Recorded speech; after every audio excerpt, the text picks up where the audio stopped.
All right, this is Frank. This is Mikey. This is Ray, and we're from My Chemical Romance. Lovely.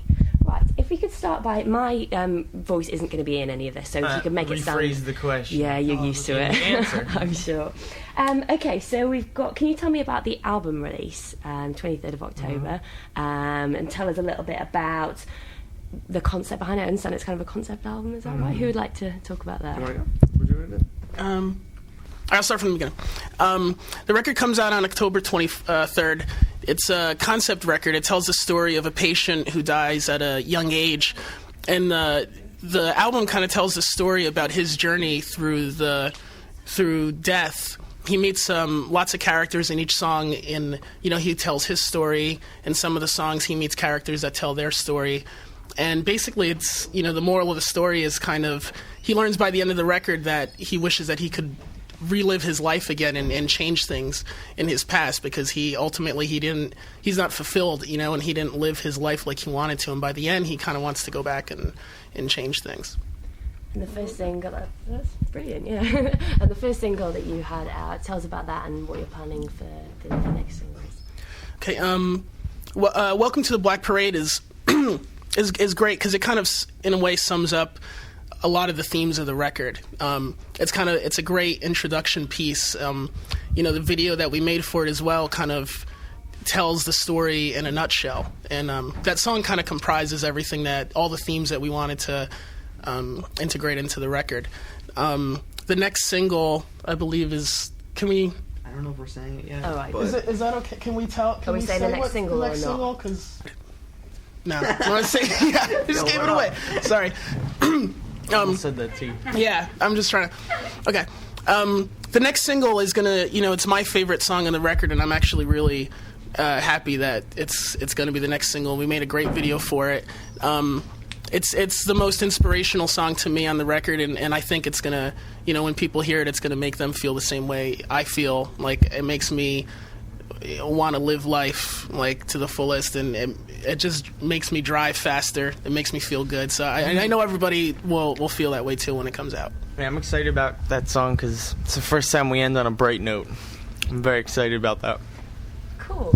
So tell me about your plans for live over the next year and stuff, particularly in relation to the UK. When's your next? Do you want to look at your tour dates? Or? Yeah,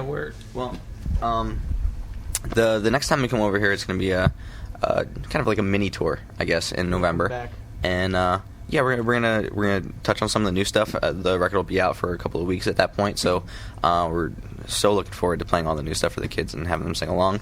And there's gonna be some old stuff too. I think when we do come back later on I think it's March. Right in March, it's going to be bigger shows, more production, and we're actually gonna be able to bring more of the stuff that we would only do in the U.S. because, sometimes we play bigger venues there, and it's easier. It's hard to bring everything over, all the time. So I think that we're going to actually be able to bring, like, set designs and stuff like that, and we're actually, in the process of drawing stuff up.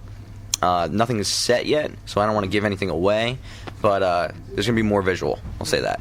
So, in March. Yeah, we're really excited, too, for the November run because it's kind of like a reintroduction for us to playing live again. We've been kind of away for a little while making the record, and we've been doing shows, here and there, but they kind of been one-offs, and it's going to be nice to go out for like 2 weeks or 3 weeks, I think it is, and just play every night, and, the kids will be knowing the songs, and it's, like you said, it's going to be a mix of new stuff and old stuff, and it's kind of like getting to know you again, I guess, with the fans, and it's going to be cool. We're excited about it, so. It's kind of like the first day of school again, Like, hey guys, how you been? Have an awesome summer. Yeah. We got new clothes and a backpack. See you next year. So tell me about your gigging experience over the summer. What were some of the highs and lows? You played like Reading and Leeds, didn't you, over here? What were some of the highs and lows of those? Well, Reading and Leeds were, Reading and Leeds were amazing for us. We never. I mean, it's like a childhood dream, fulfilled, like being able to play the stages that big and for that many people. You hear about so many legendary shows at those at Reading and Leeds, and you always dream of playing those places, and to be able to be on the main stage, we were fortunate enough, and it's a crazy experience to be up there. I remember just growing up and buying Enemy magazine and reading it, and somewhere in the ads there'd be the poster for Reading and Leeds, and all my favorite bands would be playing it, and I'm like, man, I want to fly out there and watch it one day. Then we got to play it, which was mind-blowing. And then, I mean, yeah, like in some of the bands that we got to share the stage with, I mean, seeing a poster with, our name, under, like, Pearl Jam, and, I mean, that's such a huge honor, Slayer. Yeah, seriously. I mean, like, there's so many life-changing sets that have taken place at these festivals, Yeah, it's just, like, you hear about these legendary sets of, like, Nirvana playing there, and the Pixies, and, like, all this stuff, and you're just like, wow, like, to be part of that legacy, would just be amazing, and to actually, be on the main stage and be invited over. And I every time, like, we played, the first time it was 2 years ago, and we had to do them both in the same day, and it was such a blur that you didn't even get to enjoy it at all. And this time it was pretty amazing. Was it a bit of a downer when the whole bottling incident thing happened? Yeah, that made it more fun, actually. Tell me about it. It was a small, the bottling incident was kind of blown out of proportion. It was a small concentration of people that disagreed with us, you could say. They started throwing bottles, and then it was more like people were throwing bottles because they thought it was fun. They didn't necessarily hate us, and at some point during the set, people stopped pretty much throwing bottles, and I think we kind of won over a lot. We kind of won over a lot of people. Yeah, it felt like we were... I'm sorry. No, go ahead. Oh, it felt like we always feel like we came from these basements and we came from these small punk rock shows, and sometimes it started to feel like, we were bringing these shows to, like, a bigger arena or, like, a venue, and it felt like we brought back, like, these old punk rock shows that we used to play into, like, this huge place. Like, everybody was just, like, going ape shit, like, throwing bottles, and, like, I felt so at home.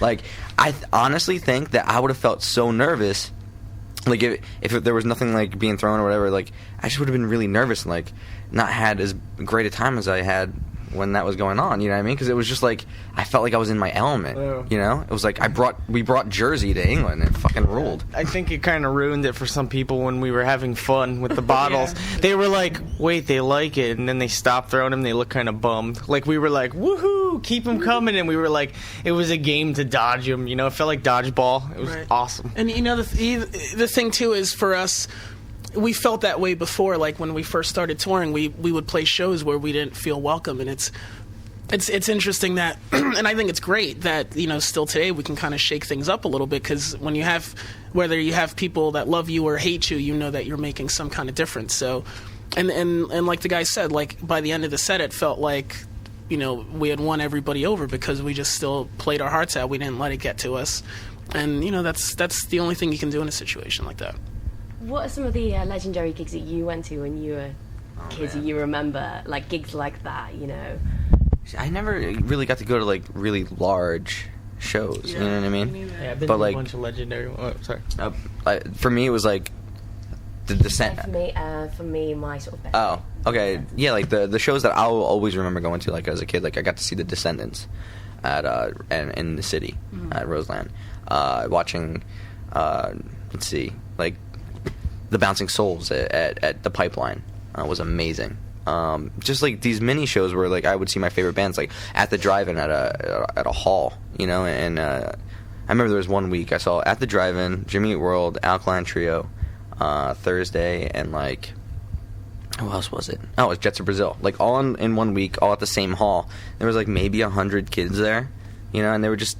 It ruled. Like, those are my favorite shows, I think. When you're on the floor, the band's on the floor, too. Like, there's no stage, and it's just, like, you get to see your heroes, like, up close, and you just have a great time.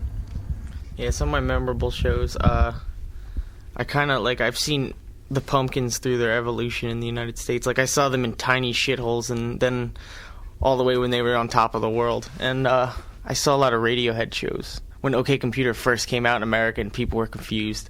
And it was in a really small place, and I was just so psyched. And just stuff like that. Like, we all saw Muse at a tiny club, and they brought it like it was an arena show. Like, they had lights, and they were going berserker, and the kids were going berserker, and it was amazing.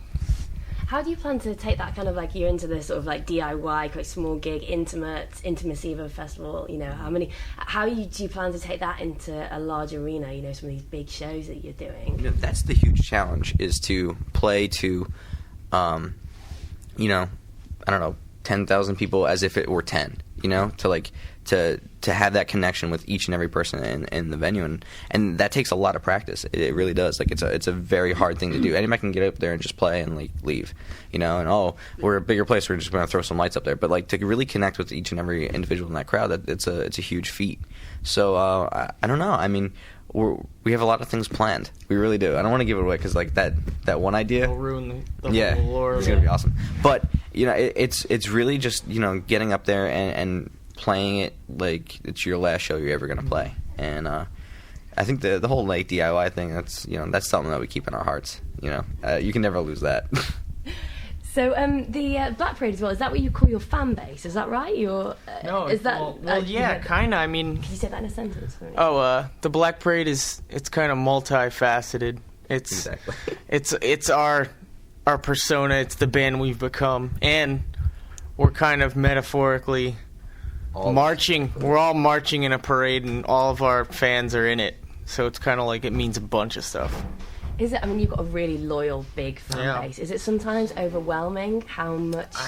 I love our fans. They rule. You know what I mean? Like, they'll go out of their way to make us feel welcome, and whenever we get a chance, we definitely hang out with them. It's just amazing that we see the same kids over and over again. Like, we've seen these kids from when we were playing halls, and they come back every time we play a new venue. We'll see them, and we're like, you look down in the pit and you see them, and you like point to them, and it's amazing.